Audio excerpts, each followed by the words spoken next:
Winners, and another episode of Tee to Green.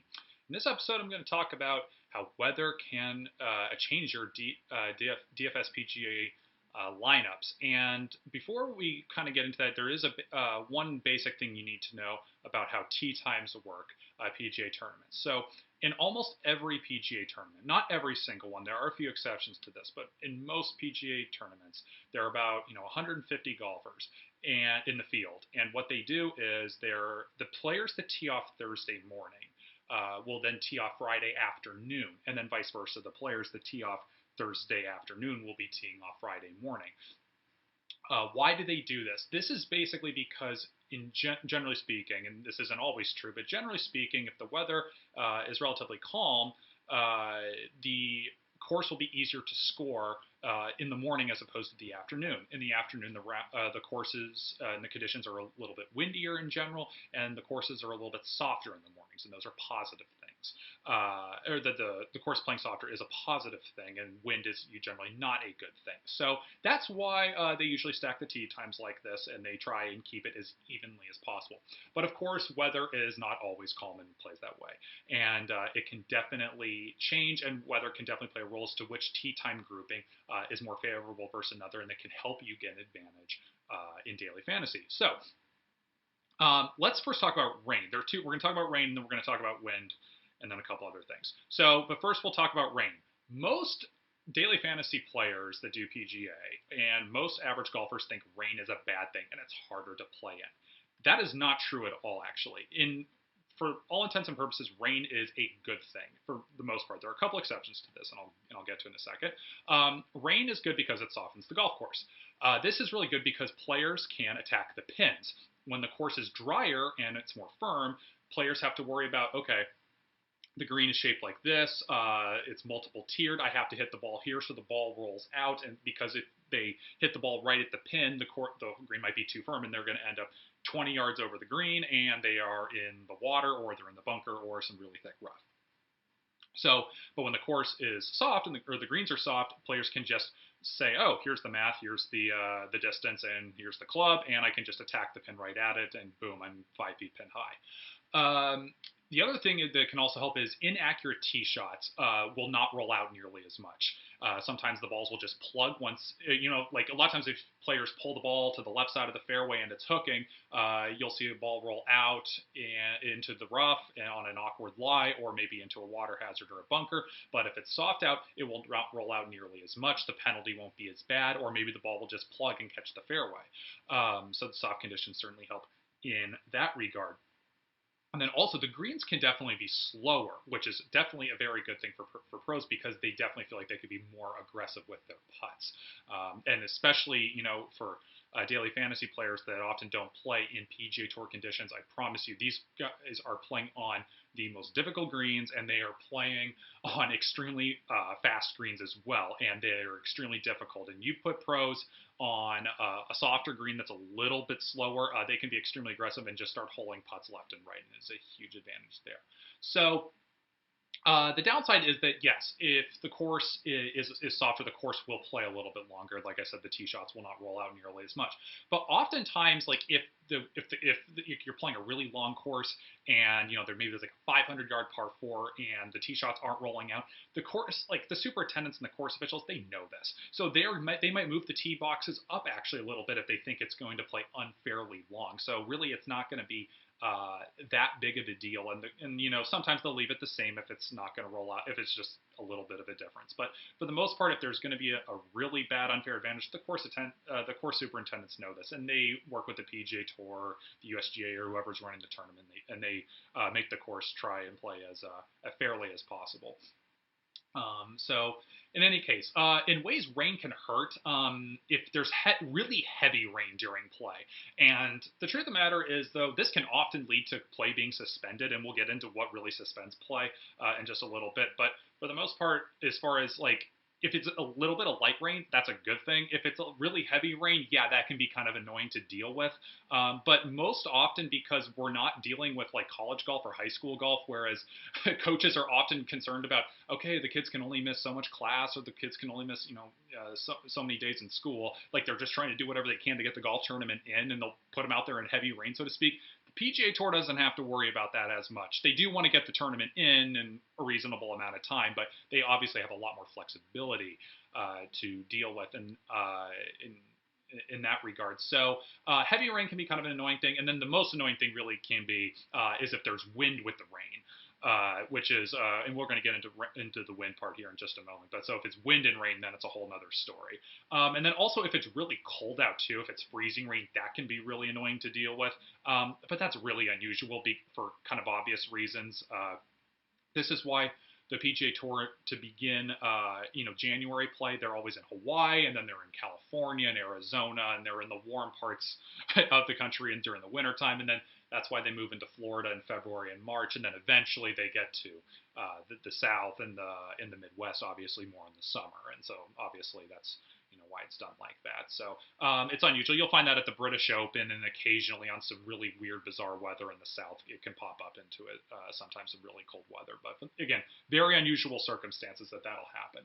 Okay, so in the end to wrap up the rain section is, in reality, pros are not bothered by rain at all. Like, for the most part, the reason why average golfers are more annoyed by it than professionals is, yes, it's an experience thing, but it's also because professionals are significantly more prepared, that they bring, the proper rain gloves, they bring the proper attire in terms of having like windbreakers, as opposed to just, wearing their typical golf shirt. And the average golfer is, their grips are wet and the club's slipping out of their hands and their clothes are drenched and they feel tight and they can't swing and all that kind of stuff. So that's really why it more bothers.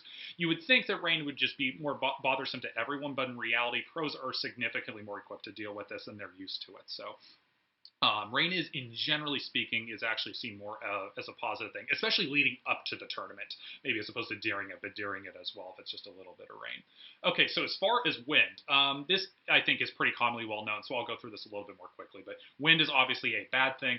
It makes the course a lot drier and it's more firm. Players have to land the ball, like I said, farther away from the hole and play more of the break of the green and worry about the shape and the penalties, around it, and where you can't miss it and you want to be below the hole and all that kind of stuff. So you can just take more unexpected turns. And then, of course, players cannot control wind gusts, which is the worst thing. And this is where you see players oftentimes, they're standing in the fairway about 180 yards out, and it's like, is it a 6-iron? Is it a 7-iron? They start second-guessing themselves.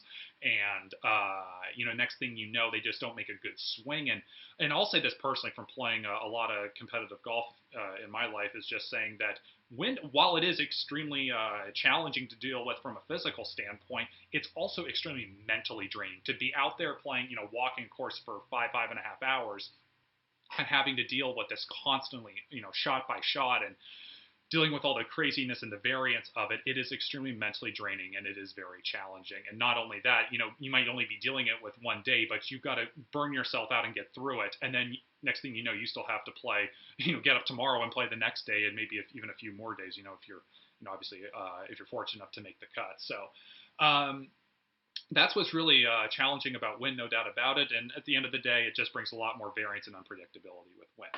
Okay, so I mentioned there are two main things that I mentioned there are things that cause weather delays in golf. There are two main things that cause this.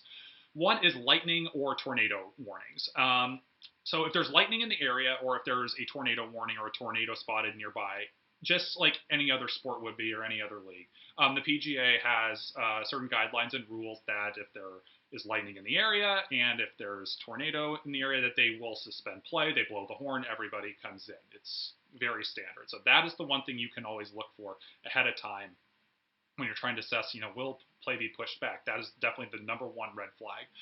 The number two red flag is if there's standing water on the greens, because if there's standing water on the greens, you can't putt on the greens, which means the course is unplayable. And this is obviously comes from heavy rain or big storms, so to speak. And so these kind of, combined into one thing here. But oftentimes you can look into this if and look, course attendants, and they do this all the time, and tournament officials, they know what they're doing and they're working with one another. If they're sitting here Wednesday afternoon, Wednesday evening, and they say, wow, there's supposed to be really bad lightning and thunderstorms all night, and it continues into the morning, and we're going to get, several inches of rain, and the course intendant is sitting here listening to all this and saying, well, I can promise you, you can give me all the manpower in the world, and I still know this course will not be ready before noon tomorrow, they're going to push the tee times back, and they will usually tell the players ahead of time, if they know there's no way they're going to have the golf course ready, that, hey, you know what, we're just going to push the tee times back, plan accordingly, because they want to tell the players, give them enough warning as possible, as to say, hey, your tee times move back, because players have to go through their basic warm-up routines, and you don't want to get up at 4:30 in the morning thinking you're teeing off at 7, when in reality you're teeing off at 1:30 in the afternoon. So everybody's working together, trying to give everyone the best course of action possible as far as getting the tournament in on time, while of course not putting the players through hell, pretty much. So those are the two main things. Yeah, there are little things like fog delays and things like that can surface, but those are usually pretty rare, and they're they don't last very long, and that's just kind of unexpected. So wouldn't really worry about that too much. So for an example of like a good Thursday morning and a Friday PM tee time, I'll give you a good example of each of what you might look for this if you're sitting here on a Wednesday and trying to figure this out. So a good example of a Thursday morning, Friday afternoon tee time. Let's say it is raining on Wednesday, and it's supposed to stop overnight, and it's supposed to be, just calm and soft in the morning, but then the wind is supposed to pick up Thursday afternoon. And then there's just supposed to be a perfectly sunny, calm winds on Friday. That would be a good time to get a Thursday morning, Friday afternoon tee time, because you're getting the soft conditions Thursday morning from all the rain you just had, and you're avoiding the heavier winds Thursday afternoon, and you get the calm day on Friday afternoon. So that would be an advantage to target golfers to have the Thursday morning, Friday afternoon tee time wave. And then a good example of a Thursday PM, Friday AM tee time wave would be calm conditions expected all day Thursday, sunny, partly cloudy, whatever, 5 to 10 mile an hour winds tops. And then if there's maybe then a ton of storms or rain expected Thursday night and maybe even into Friday, what will end up happening is if that is expected, then they will just push the tee times back on Friday until the weather stops, and it's, until the bad weather stops. And that way, once all the bad weather stops, the course is extremely soft, and the players that were supposed to tee off, Friday morning are getting to tee off Friday maybe mid-afternoon, or heck, maybe they just don't even get to play golf on Friday, and they get to play Saturday morning, and next thing you know, they get really friendly, soft conditions there. And then the farther you get away from Wednesday night, basically, so the golfers that were supposed to tee off Friday afternoon, they may not be teeing off until Saturday or Saturday afternoon. Maybe there's some bad weather expected then, or you just don't know what's going to come. Because remember, the farther you get, the farther down the line you're predicting what's going to happen with the weather, you're reading a weather forecast, the more unreliable it is. So that might be a good example of a Thursday PM, Friday AM tee time wave, as far as which golfers to target. So in any case, that would be a good example of that. So I've got two rules here as far as when you're trying to decide when I should be targeting the weather in terms of a certain specific tee times waves with my lineups. The first rule I would say is do not nitpick this. You don't need to do this every week. If there's a 5 mile an hour difference between Thursday afternoon and Friday afternoon, and it's relatively calm weather, all things considered, do not nitpick this at all whatsoever in the slightest. A 5 miles an hour wind is not going to make a big difference at all whatsoever. And then also, if it's, if there's a 30% chance of showers on Friday afternoon and it's perfectly calm all day Thursday, and it's supposed, let's say it's supposed to be sunny or partly cloudy on Thursday, and then it's supposed to be mostly cloudy on Friday, and then there's a 30% chance of showers in the afternoon. Like, first of all, 30% chance is not that much, and second of all, it's probably not going to, it's be like the slimmest, it's not going to be very much rain, and if the course is already firm and fast to begin with, that tiny bit of rain isn't going to do very much for the golfers that are already out on the golf course. Like, it's going to make the slimmest of difference. So I would not be trying to nitpick this at all. So that's the first rule. I see people overdo this all the time when they talk about it on Twitter. That's why I bring it up. The second thing also is always wait until Wednesday night at least. And if you're crazy enough and you really want to try and get crazy with this, if you're on the West Coast and you stay up extremely late, or if you're on the East Coast and you get up extremely early, you could wait until the lock of some of these tournaments. You should always wait, though, until at least Wednesday night to be making your weather analysis. Yes, you can read the forecast on Monday and Tuesday leading up to it to guess, maybe get an idea if there's going to be some possible bad weather coming. But until you make any concrete decisions, if you're going to target a specific tee time weight, do not decide until at least Wednesday night. Remember, this is not like baseball, because baseball, we all got until lock time, and we're just dealing with a 2.5 hour game. And yes, there's a little bit of a difference with the starting pitchers. And okay, could the game get interrupted? Will the starting pitcher be yanked if the game continues later on? Yeah, there's a little bit of detail there. But for all intents and purposes, you're just worried if that 2.5 hour game is going to get played or not. It's just that night or that day. It's very simple and specific. With golf, we are worried about the weather before the tournament.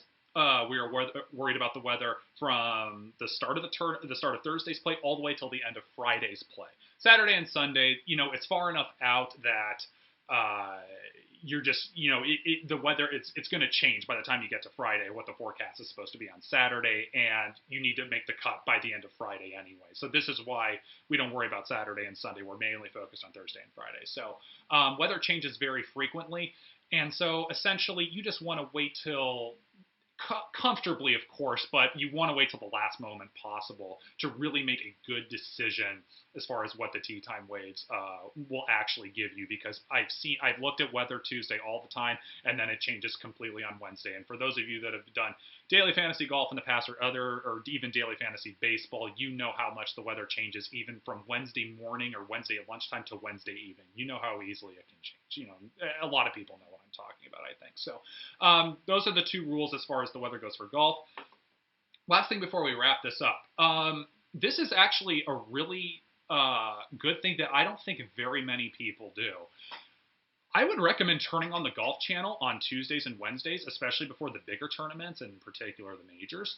And the reason why is I would listen to the interviews, and you can find them on Golf Channel's website. You can go to PGAtour.com, and there's plenty of other sites that have these player interviews. And you'll often find that the golfers give really good answers and a lot better answers than most of the professional athletes in other sports. You'll also find that the media in return asks a lot better questions than media in the other sports. So in football or basketball, we often hear all the time, after a game, how big was that win for your team's confidence? And then it's okay, yeah, it was a big win. We always love to get a win against a divisional opponent, and looking forward to the next game. It's no kidding. We hear the same BS every darn time. Okay, but in golf, we get it all the time in these interviews, on Tuesday and Wednesday leading up. We get questions along the lines of, I'll guarantee you before the U.S. Open this year. It's at Oakmont. The last time the U.S. Open was at Oakmont was in 2007. We're going to get questions saying, what's most different about Oakmont this time around as opposed to what it was in 2007? And, a player that played in that U.S. Open is going to say, those greens were still to today the most difficult I've ever putted on. And I'm out here today and I can't believe it, but I think these greens are actually tougher than they were back then. They're going to give you some specific answers as far as maybe which holes are playing particularly difficult or which greens aren't holding up particularly well with the rain, and maybe it's rained earlier in the week. Some people people in the media are just going to ask, what's most challenging about this golf course, or, you've been working on your swing a lot the last few weeks, and is this particular course is that going to be helpful for the swing changes you've made? You're just going to get, and you're going to get very detailed answers as well that are going to actually often specifically appeal to the daily fantasy players as well. That can be really useful information, and it's stuff that, quite frankly, you don't really get online very easily. A lot of the times in our daily fantasy updates, when you go to different websites, they will be constantly giving you little injury updates and things like that. But at the end of the day, you just don't know if someone's actually going to play on a game time decision until right before lock, and there's just nothing you can do about it. There really isn't much you can learn about, players and their injury status or how they're feeling, so to speak, before a game. Until you just see the performance as it happens. Whereas in golf, you get a lot of really detailed answers from players before a tournament and knowing how the course is playing. And if you know these things ahead of the time, you can choose specific golfers that are, that might suit better for the golf course and the way it's playing, and you can strategize and all that kind of stuff. So in any case, that was the last point. And also, I'll just say one player in particular, if you know what I'm talking about these interviews, Phil Mickelson's the best at this. I've never seen Phil Mickelson give a short answer to anything. He is very detailed. He's he's always honest. He's really good at this. Always listen to Phil Mickelson interviews. They're the best of the bunch. But really, almost all the golfers give great interviews. So in any case, that's it. In my next video, I will talk about which golfers thrive in particular in bad weather or in windy weather and in rain, and some different little ins and outs you can look for in that sense. But anyways, hopefully this gives you some help as far as how to handle weather and tee times here in the future and helps you make some money in daily fantasy. So if you like this video, please remember to like and subscribe to our YouTube and Twitch channels. And of course, you can follow me at Juskewycz, and you can follow Daily Fantasy Winners at DFantasyWinners for DailyFantasyWinners.com. Alrighty, everyone. Thanks.